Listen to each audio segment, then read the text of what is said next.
The Tunnel to Towers Foundation has big plans here in Jacksonville, and Gavin Naples is the Executive Vice President of the Homeless Veterans Program. He's joining me now with the details, so thank you so much for joining us. But tell us, what does the Tunnel to Towers Foundation have planned here in Jacksonville? Well, thank you for having me. We're creating a Tunnel to Towers Jacksonville Veterans Village for approximately 140 veterans in the area. We purchased a hotel a few months ago. We're going to be gut renovating that hotel. We've begun demolition of it shortly, and we will be building back a beautiful home for our men and women nation heroes. That is absolutely amazing. So is this just about housing, or is there more to it? This is about high quality housing, affordable, long-term, sustainable housing, but also addressing root causes of veteran homelessness. So we have a comprehensive wraparound supportive service model that we employ at all of our villages. That's 24/7. It incorporates case management, behavioral health, entitlements assistance, employment assistance, peer support, legal advocacy, financial literacy, ancillary services to address these root causes and provide a platform for rehabilitation and reintegration back into the community. Wow, this is going to be life-changing for so many people. If someone is interested in living there, what should they do? They can go to t2t.org, and all of our inquiry forms are available online. We have over 20 projects in development currently throughout the nation. We'll build over 100 villages in the next decade. And for veterans and their families that may be struggling with homelessness or about to backslide into homelessness, eviction notices, foreclosure notices, our National Case Management Network, which is really the backdrop of our program, provides assistance to veterans and their families all throughout the nation in all 50 states and U.S. territories, no matter where they are. And this is a huge military town here, so this is going to be a game changer. What can you tell us about the scope of the homeless veteran program and how it came about? It really came about based on the fact that we believe that no person that signed up to defend their country should ever live out on the streets of the ones that they signed up to protect.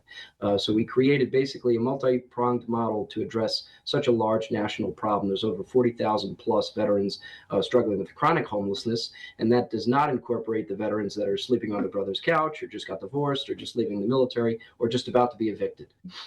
So it's a tremendous problem, but we are building these veterans villages, long-term supportive housing units in large metros throughout the nation. As I said, we'll build over 100 in the next decade. We have our case management network that assists veterans and families wherever they are so that there is no barrier to entry. We have a HUD-VASH team that works with over 3,000 VA agents across the nation, but we're not beholden to any sort of subsidy or funding, public funding, so we're able to be very nimble in our response to this problem. We began this program in early 2023, and by the end of this year, we will have provided housing assistance to over 27,500 veterans and over 15,000 of their children, which is an important note. You hear a lot about veterans that are struggling, but you never really hear about the children of veterans that are struggling. They're really silent victims of this problem, so we're able to help them as well, which is a great thing for our foundation. Yeah, we definitely want to help the whole family, and the homeless veteran program is just part of what Tunnel to Towers does. So what else can you tell us about the foundation? Sure. We began in the wake of the 9/11 terrorist attacks on New York City. Firefighter Steven Siller was off duty. He ran through the Brooklyn Battery Tunnel into the South Tower, nearly 5 miles, gave up his life to save others. He was a father of 5. He was an orphan himself, and without a second thought, ran towards the danger to help others. So from that sacrifice, the foundation over the last 25 years, this is our 25th anniversary, has provided over 2,000 mortgage-free homes to the families of fallen first responders, Gold Star families, and catastrophically injured veterans. Wow, you mentioned 25 years. I cannot believe that it has been 25 years since the attacks. So are you guys going to be doing anything for that anniversary? Yes, we have a Steel Across America campaign where we're bringing a 50,000-pound piece of 9/11 steel across the United States. We'll be bringing it up, retracing the steps of Steven Siller on 9/11 in September, and we're delivering over 343 homes this year, and we will have provided housing assistance to 10,000 veterans by the end of this year. I think it's absolutely amazing what you're doing. Thank you so much.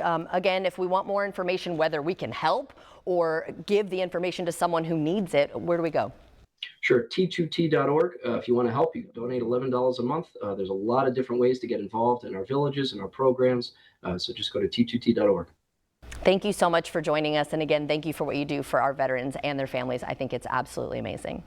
Thank you so much for having me. Of course. And everyone at home, if you would like to see this interview again, just head to First Coast News Plus.